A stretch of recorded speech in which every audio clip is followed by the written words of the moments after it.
Hi, இன்னைக்கு நம்ம என்ன பார்க்க போறோம்னா ஒரு பஃப் ஸ்லீவ் தான் பார்க்க போறோம். ஓகேவா? நான் ஒரு கிளாத் எடுத்திருக்கேன், அது ரெண்டா ஃபோல்ட் பண்ணிருக்கேன். ஃபோல்டு நம்ம பக்கமா இருக்கட்டும். இப்போ நார்மலா வந்து ஒரு பேட்டர்ன் எடுத்துக்கங்க. அதாவது ஸ்லீவ் வந்து நார்மல் ஸ்லீவ் எடுத்துக்கிட்டு இந்த இடத்துல ஒரு கேப் வந்து ஒரு 1 இன்ச் இருக்கிற மாதிரி கரெக்டா இப்படி வச்சு அலைன் பண்ணிடுங்க.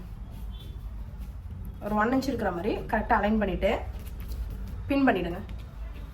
நான் வந்து இந்த பேப்பர்லயே வந்து சீம் கொடுத்துருக்கேன், அதனால நான் சீம்லாம் எதுவும் கொடுக்கல, இதுலயே வச்சு பின் பண்ணியிருக்கேன். பின் பண்ணிட்டு இப்போ மேலே ஹைட்டுக்கு என்ன பண்ண போறோம்னா ஒரு 3 இன்ச்சுக்கு நம்ம ஹைட் கொடுக்க போறோம். ஒரு 3 இன்ச்சுக்கு நான் ஹைட் கொடுக்குறேன். ஹைட் கொடுத்துட்டு இப்போ இந்த ஸ்லீவ் இருக்கிற அப்படி அதே ஷேப்லயே நான் வந்து மார்க் பண்ணிட்டு வரேன்.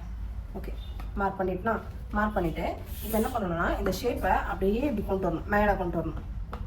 ஓகே, இந்த ஷேப் அப்படியே மேலே கொண்டு வந்துருங்க. கொண்டு வந்துட்டு இப்போ இதை கட் பண்ணிடலாம்.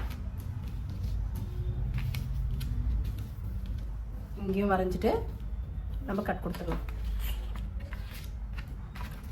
ஓகே, இப்போ இதை கட் பண்ணிடலாம்.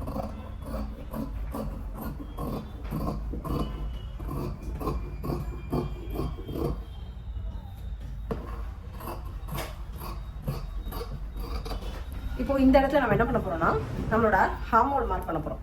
இங்க வந்து நம்ம வந்து சீம் வந்து ஒரு 1.5 இன்ச் கொடுத்துருக்கோம் இல்லையா, அந்த லைனை மார்க் பண்ணிடுங்க. மார்க் பண்ணிட்டு இங்க இருந்து உங்களோட ஹார்ம் ஹோல் எவ்வளோன்னு செக் பண்ணுங்க. என்னோட ஹார்ம் ஹோல் பார்த்தீங்கன்னா 8.5. அந்த 8.5 எந்த இடத்துல வருதோ அந்த இடத்துல ஒரு மார்க் பண்ணிட்டு இந்த இடத்துல என்ன பண்ணோம், நாச் கொடுக்க போறோம். இந்த இடத்துல ஒரு நாச் கொடுத்துரும். நாச் கொடுத்துட்டு இதை எப்படி ஸ்டிச் பண்ணணுன்றதை சொல்றேன்.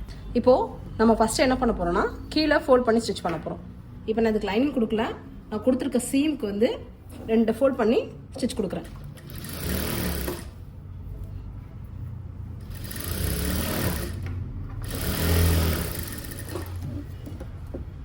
ஓகே, இப்போ என்ன பண்ண போறோம்னா இந்த நாச் கொடுத்துருக்கோம் இல்லையா, அந்த நாச்சில் இருந்து நம்ம குட்டி குட்டி ப்ளீட்டாக கொடுக்க போகிறோம். அதாவது இந்த சென்டர் நாச் வரைக்கும், இந்த சென்டர் நாச் வரைக்கும் நான் வந்து குட்டி குட்டி ப்ளீட்டாக கொடுக்க போகிறேன்.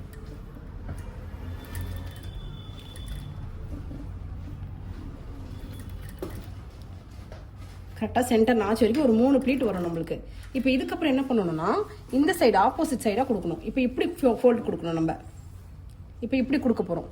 அதாவது ஃபர்ஸ்ட் இந்த பக்கம் ஃபோல்ட் பண்ணி கொடுத்துருக்கோம், இப்போ இந்த பக்கம் ஃபோல்ட் பண்ணி கொடுக்க போகிறோம். இப்படி ஒரு 3 ஃபோல்ட் வரும்.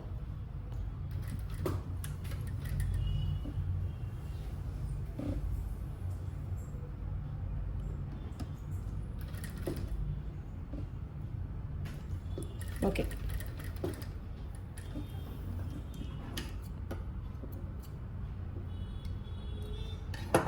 இப்போ நம்மளோட பஃப் வந்து முடிஞ்சிருச்சு.